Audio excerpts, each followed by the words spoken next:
क्या आप जानते हैं जापान भारतीयों से 100 साल आगे है, लेकिन कैसे, चलिए जानते हैं। दोस्तों, जापान में कार को सड़कों पर पार्क नहीं किया जाता, बल्कि यहाँ पर पार्किंग के लिए कुछ इस तरह की हाइड्रोलिक मशीन लगी होती हैं। इस हाइड्रोलिक मशीन में कार पार्किंग के लिए कई फ्लोर बने होते हैं, जो कार को उठाकर एक जगह पर कई सारी गाड़ियों को खड़ी कर देती है। वहीं जापान में ऐसी सड़कें बनी हुई हैं, जो सही स्पीड में गाड़ी चलने पर सड़कों से म्यूजिक सुनाई देता है। ये म्यूजिक सड़क पर बने खांचों से टायरों के टकराने से बचता है। और तो और जापान पानी के नीचे समुद्र में एक ऐसा शहर बसाने जा रहा है, जिसमें 5000 लोग रह सकेंगे। यहाँ पानी के अंदर भी लोग सांस ले पाएंगे और धरती की सारी सुविधाएं यहाँ मौजूद होंगी। वहीं जापान की ट्रेन इतनी ज्यादा सुरक्षित होती है कि इसमें मोबाइल, पेन और कोई भी ऐसी चीज रख देते हैं जो अपनी जगह से हिलेगी भी नहीं। कई बार ये जहाज कई फीट की ऊंचाई से पानी पर गिरते हैं, तो आपके मन में ये सवाल जरूर आता होगा, जो बड़े बड़े जहाज समुद्र की लहरों से ही हिलते हैं, तो उसके अंदर मौजूद लोगों का क्या होता होगा और इसके अंदर मौजूद सामान का क्या होता होगा, चलिए जानते हैं। दोस्तों, एक क्रूज शिप में एक बार में हजारों लोग यात्रा करते हैं। ऐसे में क्रूज शिप को समुद्र से कभी भी उस इलाके में नहीं ले जाया जाता जहां पर बड़ी बड़ी लहरें और तूफान आते हों। और तो और कई बार समुद्र में तूफान आने पर क्रूज शिप की यात्रा को भी रोक दिया जाता है, क्योंकि ऐसे में जहाज के अंदर मौजूद लोगों की जान को खतरा हो सकता है। लेकिन मालवाहक जहाजों को लंबे सफर के दौरान कई बार तूफानों का सामना करना पड़ता है। ऐसे में शिप के अंदर सामान को दीवारों और फर्श के साथ फिक्स कर दिया जाता है। ऐसे में शिप के हिलने से सामान ना गिरे और वर्कर को भी धीरे धीरे इसके अंदर काम करने की आदत हो जाती है। क्या आप जानते 40,000 किलो के भार को क्रेन से उठाकर बार बार जमीन पर क्यों पटका जा रहा है? अगर किसी बिल्डिंग को बनाने से पहले ऐसा ना किया जाए तो वो बिल्डिंग कुछ ही टाइम में गिर जाएगी। आखिर क्यों, चलिए जानते हैं। दोस्तों, इस तकनीक को डायनेमिक कंप्रेशन कहा जाता है, जिसमें 15 से लेकर 40 टन तक के लोड को 50 फुट की हाइट से नीचे गिराया जाता है, जिससे जमीन में गहरे गड्ढे बन जाते हैं। लेकिन ये मशीन जमीन में गड्ढे करने के लिए नहीं होती, बल्कि ऐसा जमीन को कंप्रेस करने के लिए किया जाता है। क्योंकि जब नॉर्मल मिट्टी पर ही इमारत को बनाया जाता है, तो वो अपने ही वजन से जमीन में धंसने लगती है, और अगर वहाँ की मिट्टी ज्यादा नरम हो तो पूरी की पूरी इमारत कभी भी गिर सकती है। ऐसी जगहों पर मिट्टी के बीच खाली जगह को भरने के लिए उस पर हैवी वेट को गिराया जाता है। इस भार को गिराने से मिट्टी धीरे धीरे सख्त हो जाती है। दोस्तों, चाइना ने दुनिया की सबसे ज्यादा वजन उठाने वाली क्रेन बनाकर तैयार कर दिया है। इस क्रेन ने आज तक सबसे ज्यादा वजन उठाकर गिनीज बुक ऑफ रिकॉर्ड में अपना नाम दर्ज करा लिया है। और तो और चाइना ने एक ऐसा ट्रक बनाकर तैयार किया है जो दुनिया का सबसे शक्तिशाली ट्रक है। ये 25,000 किलो से ज्यादा का वजन उठा सकता है। ये कौन सा है, चलिए जानते हैं। दोस्तों, चाइना का सेगमेंट ट्रक देखने में एक नॉर्मल ट्रक की तरह ही दिखाई देता है, लेकिन ये इतना शक्तिशाली है जो हजारों टन के कंटेनर को आसानी से उठा सकता है। वहीं भारत का सबसे बड़ा ट्रक टाटा सिग्ना टिपर है, जो 26,000 किलोग्राम वजन को उठा सकता है। वहीं चाइना द्वारा बनाई गई दुनिया की सबसे बड़ी क्रेन है। ये 135 मीटर लंबी और 120 मीटर एरिया में फैली हुई है। ये 20,000 मेट्रिक टन वजन उठा सकती है, जो 5,000 हाथियों के वजन के बराबर है। दोस्तों, क्या आप जानते हैं चाइना में एक ऐसी बाइक बनाई जा रही है जो कार की तरह चारों तरफ से ढकी होगी। और तो और ये है चीन में मौजूद दुनिया का सबसे बड़ा साइकिल कब्रिस्तान, जिसमें 2 लाख से ज्यादा साइकिल लावारिस पड़ी हुई है।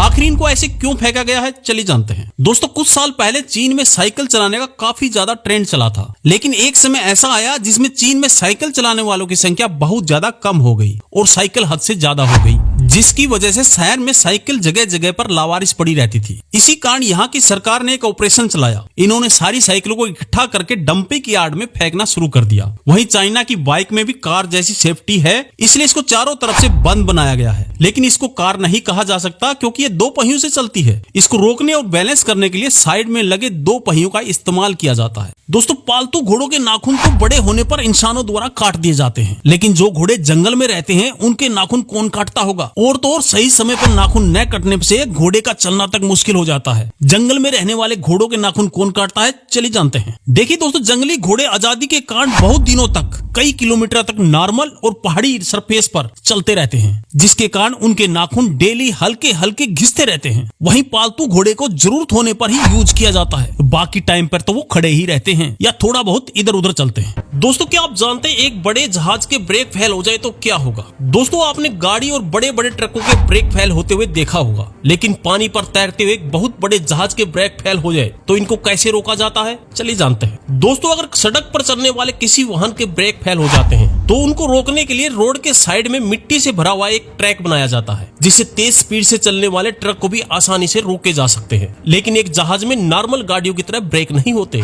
बल्कि जहाजों को रोकने के लिए इनके पॉपुलर को उल्टा घुमाना पड़ता है। लेकिन कई बार जहाजों का इंजन खराब होने के कारण ये पॉपुलर भी बंद पड़ जाते हैं, जिसके कारण भारी भरकम जहाज को पानी में रोकना नामुमकिन हो जाता है। ऐसे में इनको रोकने के लिए दूसरी छोटी छोटी नाव का इस्तेमाल किया जाता है, जो काफी खतरनाक काम है। कई बार तो इन जहाजों को रोकने के लिए ज्यादा मिट्टी वाली जगह पर ले जाकर क्रैश किया जाता है। क्या आप जानते हैं अगर कोई बड़ा जहाज 20 समुद्र में खराब हो जाए तो क्या होगा, जहां 100 से 200 किलोमीटर के दायरे में सिर्फ पानी ही पानी हो। ऐसे में वो जहाज किनारे पर कैसे पहुंचेगा, चले जानते हैं। आपकी जानकारी के लिए बता दें, वैसे तो आजकल के जहाजों में 2 इंजन लगे होते हैं, जिसमें अगर एक खराब भी हो जाए तो दूसरे से जहाज को चलाया जा सकता है। लेकिन अगर दोनों इंजन खराब हो जाए तो इसके लिए शिप में कुछ इंजीनियर की टीम मौजूद होती है, जो ऐसी स्थिति में जहाज को ठीक कर देती है। लेकिन अगर ये इंजीनियर से भी ठीक नहीं हो पाता तो इस बड़े जहाज को छोटी छोटी नाव की सहायता लेनी पड़ती है, जो खराब जहाज को खींचकर किनारे पर पहुंचा देती हैं। दोस्तों, क्या आप जानते हैं चाइना में भारी बर्फबारी के कारण बुलेट ट्रेन के ट्रैक भी बर्फ से ढक जाते हैं। और तो और अमेरिका, कनाडा जैसे देशों में ठंड के मौसम में यहाँ की रोड ब्लॉक हो जाते हैं, जो इन देशों में सबसे बड़ी समस्या में से एक है। लेकिन जापान के शहरों में बर्फबारी के चलते सड़कों पर कभी भी बर्फ जमा नहीं होती। यहाँ की बर्फ अपने आप ही सड़कों से साफ हो जाती है। आखिर कैसे, चलिए जानते हैं। दोस्तों, दूसरे देशों में सड़कों पर जमी बर्फ के कारण गाड़ियों के ब्रेक भी काम नहीं करते हैं और वो फिसलते हुए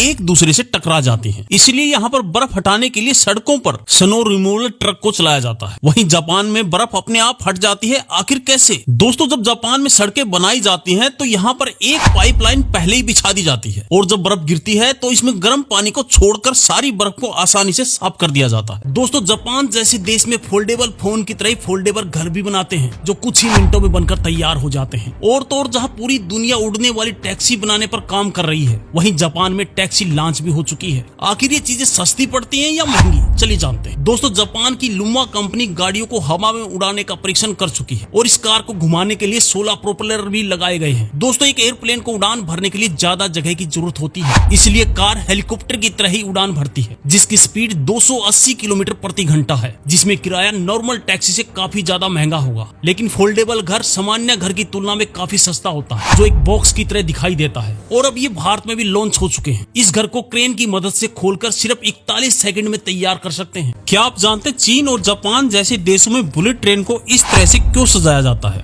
और तो चाइना में ये बसें सड़कों पर इंद्रधनुष बनाती हुई क्यों घूमती रहती हैं? ये बसें यहाँ एक शहर में नहीं बल्कि सभी शहरों में ऐसी सड़कों पर पानी डालती रहती हैं। आखिर इसके पीछे क्या कारण है, चलिए जानते हैं। दोस्तों, चाइना के शहरों में सड़कों पर सबसे ज्यादा ट्रैफिक जाम लगते हैं, जो वायु प्रदूषण का सबसे बड़ा कारण है। लेकिन यहाँ प्रदूषण के नियम इतने ज्यादा सख्त हैं क्योंकि कोई भी चीज कोयले से नहीं चलती। ये बसें यहाँ इंद्रधनुष बनाने के लिए नहीं बल्कि यहाँ की सड़कों पर प्रदूषण को कम करने के लिए चलाई जाती हैं। और तो और इन बसों में ऐसे सेंसर लगे हैं जो अपने पास की गाड़ियां गुजरने पर पानी को अपने आप बंद कर देते हैं। दोस्तों, ये ट्रेन देखने में भले ही असली ना लगती हो, लेकिन यहाँ त्योहार आने पर ऐसी ट्रेनों को सजाया जाता है।